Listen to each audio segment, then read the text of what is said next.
be sharing with you guys my top 10 most purchased beauty products. So I was doing a video, or I wanted to do a video about like going through my empties products that I've used up, and I felt like so many of them were so redundant. Like I've talked to you about them before, you've seen them in other videos, you've seen them in other empties. So then I was like, man, I really consistently just repurchase a lot of the same things because they're so good. So then I thought, why not do a video on that? If you guys are new around here, welcome. My name is Andrea. I typically do videos all about beauty, sometimes fashion, and on occasion the lifestyle post. So if those are things that interest you, make sure you guys hit that subscribe button and turn on the notification bell button so you are aware every single time I post a new video. Let's go ahead and get started. So there were definitely some skincare purchases that I constantly am buying. I'm very blessed that my skin is not super hypersensitive, so if I switch out some skincare stuff, as long as it's a more milder product and not something super abrasive, it won't break out and it won't cause any irritation or anything like that. But throughout my skincare journey and for several years, these have been two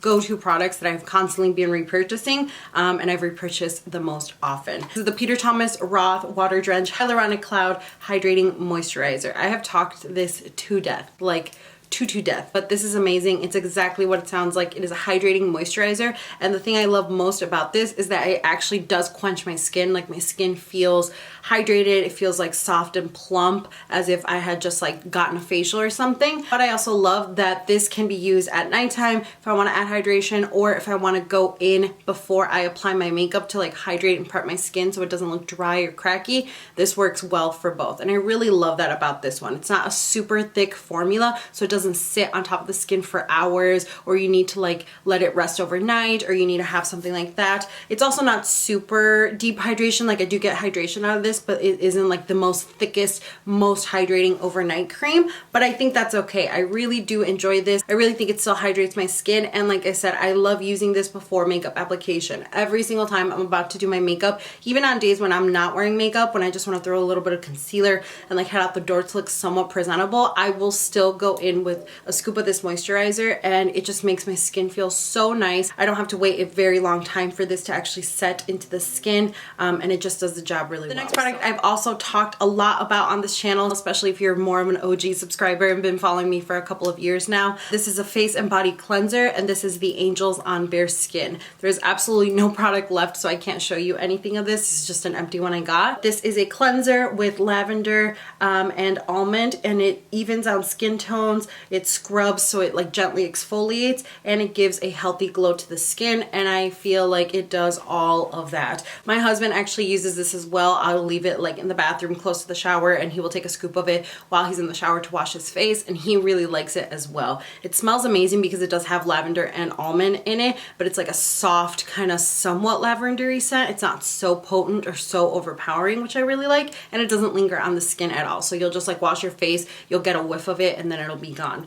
But it really does help to kind of remove dead skin and like the excess dirt. I always feel after using this, it's like a little, I wish I had product to show you, but it's like a little almost like the smallest, most finest like scrub. So it's like a gentle exfoliator. It's like one of those daily exfoliators you can use because it's almost like really soft sand kind of material with the almond and the lavender mixed into it. It does make me feel like it is scrubbing away like the dead skin, any excess oil or anything like that, or any excess dirt or whatever that I have. It just feels like it's washing all of that away on your skin, and it feels almost like lightweight or like lighter after you use this product. I do also get a nice healthy glow, but it's not like super dewy, which I really like. It feels like it's like super clean. It's very soft on the skin. I really enjoy this, and I don't know what it is about this product. Maybe it's the lavender, maybe it's the almond. It almost kind of like calms my skin down. Every single time I have a breakout or an irritation, or like I can feel one breakout coming, I will just use this consistently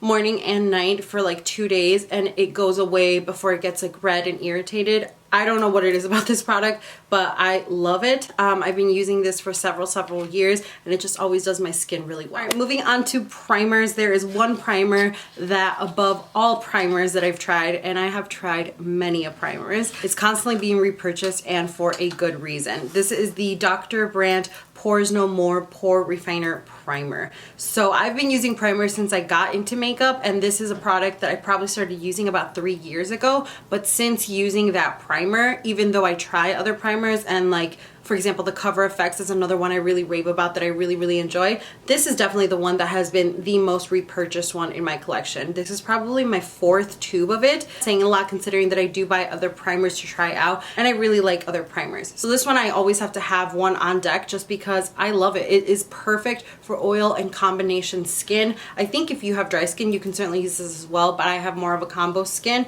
and it just does everything you want it to. It mattifies shine, but it's not like a super dull matte where it's like lifeless, and it fills in and minimizes all the pores. So when I use this product, it's like a creamier kind of texture, and it really just like seeps in there. You can just look at how smooth everything is. Texture, pores, dry skin, whatever it is, it like smooths it out and it just preps your skin for makeup application. All right, so let's talk about foundations. My most repurchased foundations are gonna be these two. I don't know if I would classify them as my favorite. They're definitely in my top 5. These have been by far the most repurchased foundation. The first one is a drugstore pick. This is the Maybelline Matte and Poreless. I always get the shade Natural Beige 220. This is just amazing. I don't know like what makeup lover does not know or has tried this foundation. It's just really good. It's a matte and poreless foundation. It's medium coverage, I would say, but easily buildable to full coverage. And it's a matte foundation, but again, it's not one of those mattes that like makes you look dry or like lifeless or no dimension onto your skin. It just sits really nicely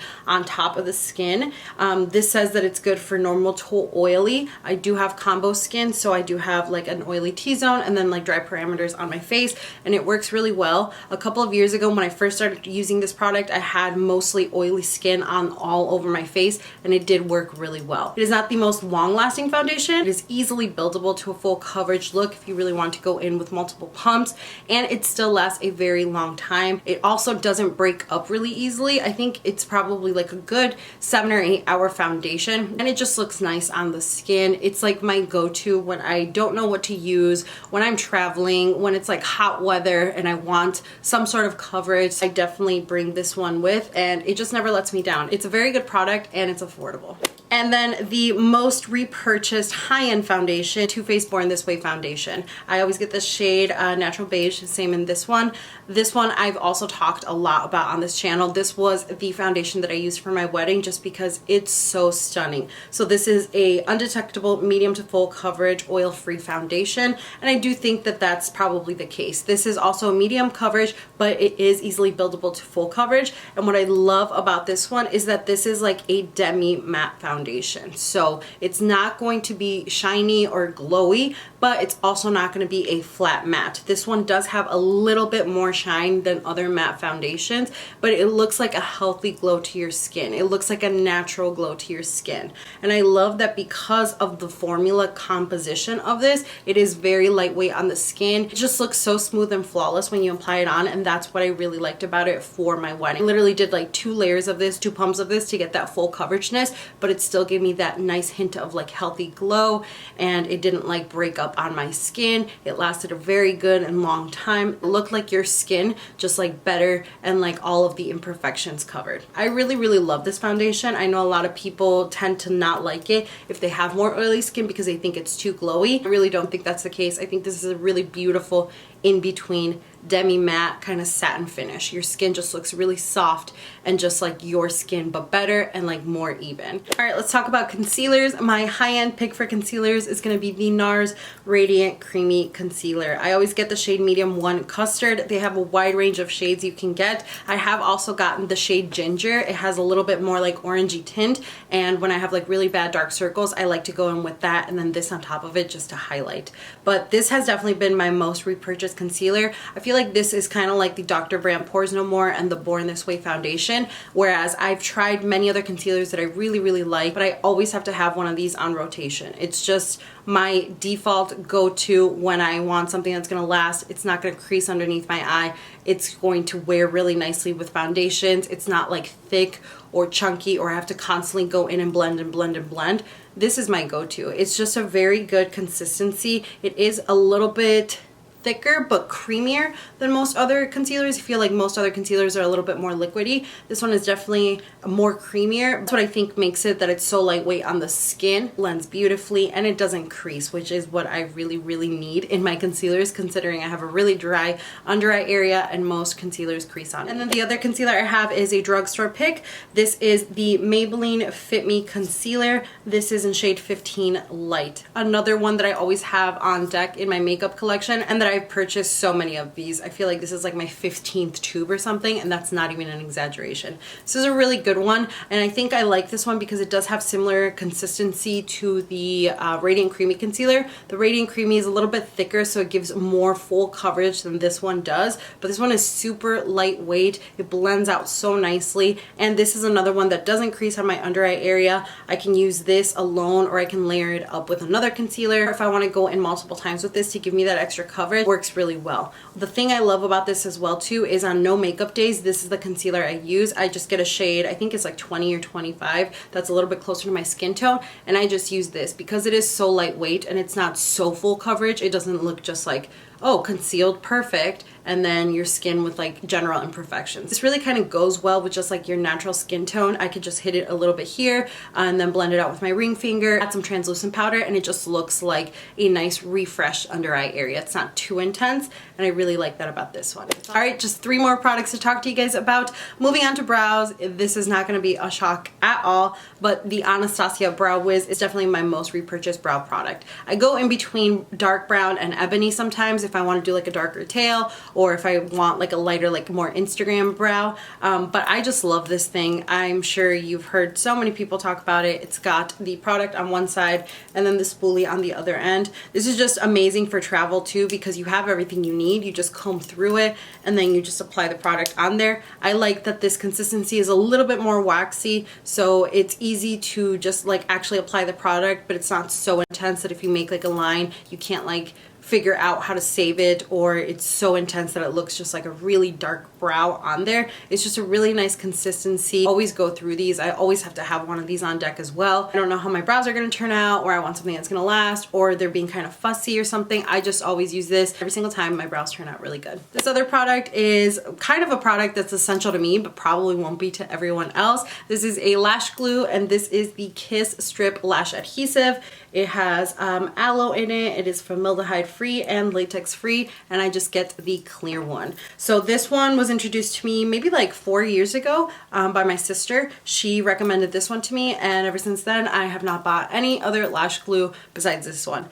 Duo is trash compared to this, like 120%. So it does have a little like applicator on there, and this one does glow on clear even though it is like a white consistency. But what I like about it is that after you let it get tacky for a little bit, it becomes this like clear, and it has like a hint of holographic glow to it, and that's how I always know when my lashes are ready to be applied. And I can just like set it down and it stays in place. Like this really is good about making it last all day. I've used this to hold my lashes for really long days, like weddings, special events, when there's like really bad blizzard outside, my lashes are going nowhere. When it's like really bad wind or raining, they are going nowhere. They're gonna stay in place. And the thing I love about this is that it's so easy just to like carry it in your bag. You don't have to like be pumping things out or try to get a Q-tip or add it on. You just like literally apply it and then just like stick it back in the tube.